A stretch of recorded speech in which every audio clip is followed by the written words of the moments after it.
The first day we made a peach puree by baking our fruits.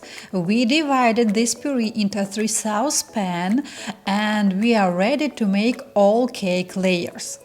Also, today we baked the chocolate crust and we made a hidden chia jam layer that is chilled in the freezer right now. Next day we will make the main panna cotta souffle and we will finish the cake. I need a flat surface.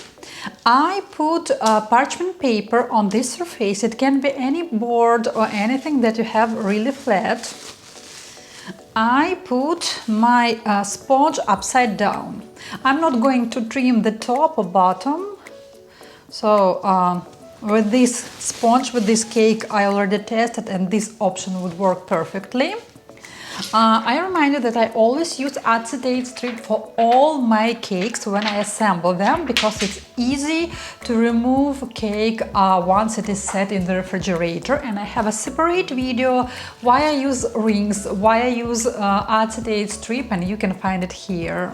So here is my ring that is smaller than my sponge. You can press it. So honestly, when I test it, I press it this way and it worked really nice.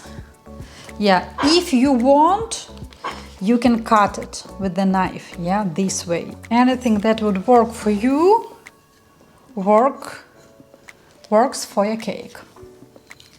I just show you both options. And let's take out these leftovers.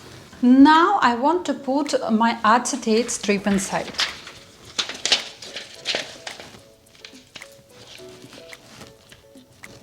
So it can touch just a little bit your sponge. It would work perfectly, or you can try to move it between the sponge and the mold. Now let's grab our hidden filling from the freezer. It's easy to take it out and we put it in the center. We set it aside and started making our panna cotta mousse.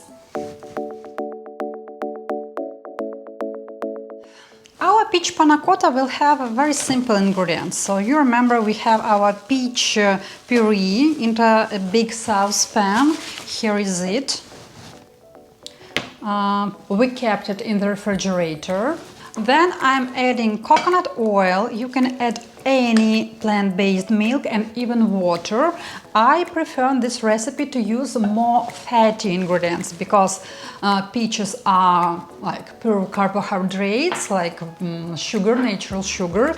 And if we add more oily ingredients, more fatty, not oily, fatty, yeah. Coconut milk has more fats than, for example, oat milk. Also, I'm adding a little bit of coconut butter. So make sure you do not put coconut oil, it's coconut butter.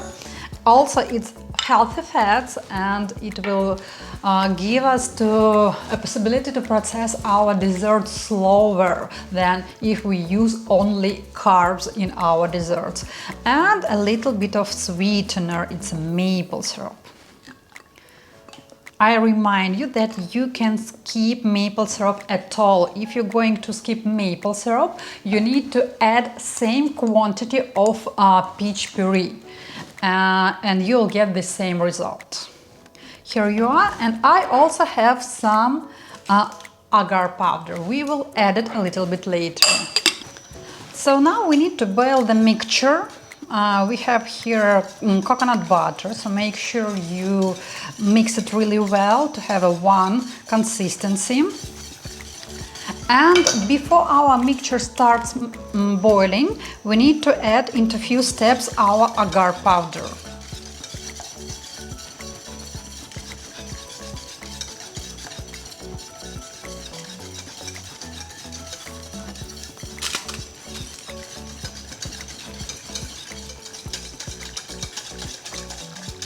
Now we're waiting while we see the bubbles. While I'm waiting for bubbles, let me remind you that this is like a formula to make a panna cotta with any other berries, fruits, and even milks and butters.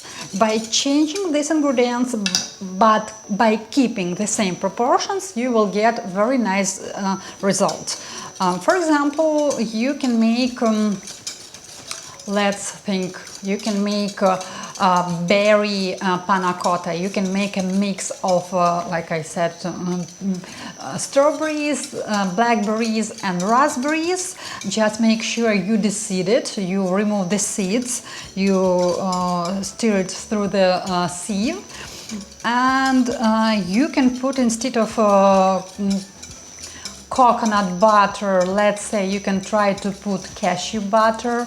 You can try to put almond butter. Almond butter will give more caramel flavor, and you will have such a different panna cotta flavor.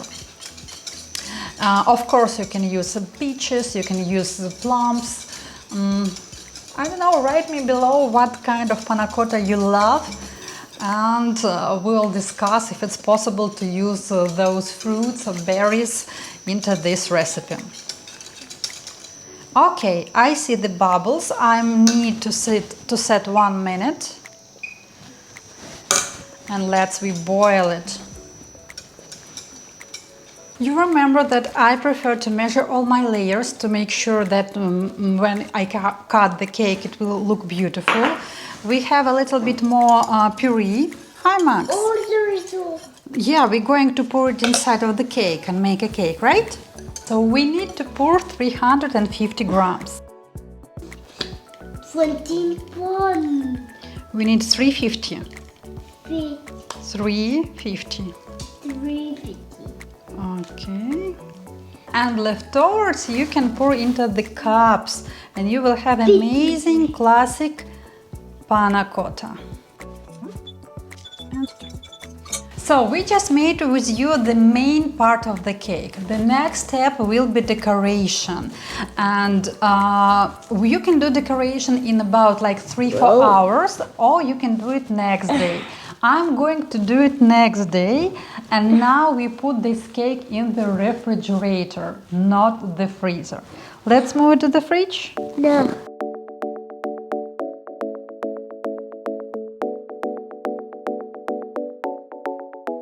Now let's make the last layer for our panna cotta cake. The main goal of this layer is to keep fresh or caramelized fruits on top of your cake. So when you cut your cake, when you slice your cake, the berries will not fall down. But please, if you don't have time for this layer, if it's not so important for you to keep the berries and decoration on top of your cake, just skip this step. Also, if you did not have enough peach puree, also don't worry, just keep this step. This is just for you tip for this cake, for panna cotta, maybe for any other mousse consistency cake, even for baked cake, how to make such sticky layer for berries and for the cake without using a lot of cream or chocolate. So our cake is honestly oil-free, cacao butter-free, nuts-free, and that's why I found that this way would work here perfectly. You remember that we reserved some peach puree here. It was in the refrigerator all the time. We will need just a little bit of agar powder, and you remember to activate agar powder, we will need to boil the mixture.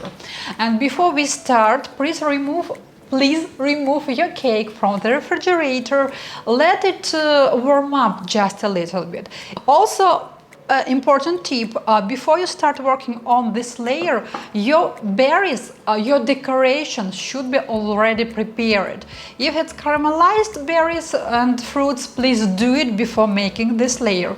If you want to put fresh fruits, cut it before you start making this layer. So once we pour it on top of this cake, we need to arrange the berries immediately. You will not have any time to cut it, otherwise agar will set and again you will have a jelly consistency layer.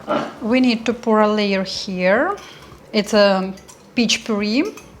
We need just a little bit of agar powder, less than 1/4, just a little bit. And we mix it really very well. Once it starts boiling, we set 1 minute.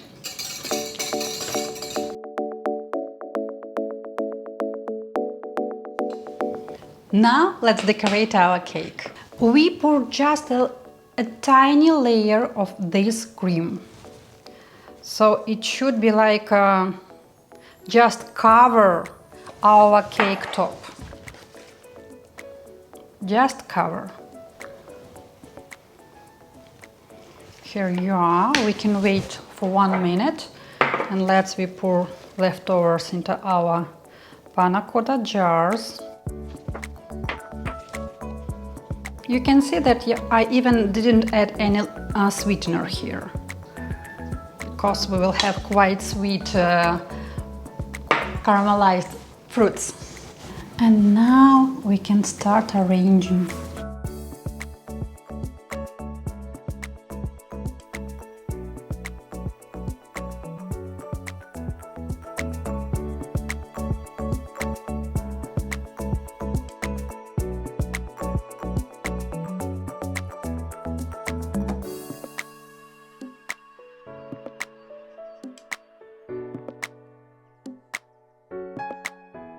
So we made this cake, we unmold it. I will show you how it's easy to do when we use acetate strip.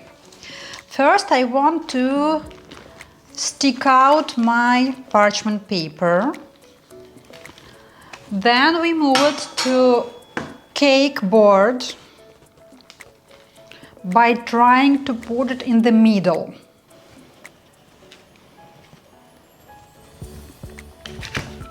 Up. And my favorite part is removing acetate strip. So here you are. We made a panna cotta, peach panna cotta cake that is without eggs, dairy, gluten, soy, corn, no nuts, no oils, no cacao butter, of course no refined sugar, no artificial colorants. Very refreshing, very nice, temperature stable. Take it on the trip in the summer, so it stand on my table with 27-28 by Celsius for about 3 hours and nothing happened. I love this cake because of this for summer. And of course use any other berries and fruits, so you can create your own flavors. Just good luck, and if you ever made it, please tag me my planned cake on Instagram and I will be happy to comment and to give you any advices if you need them from me. So see you soon in the next video.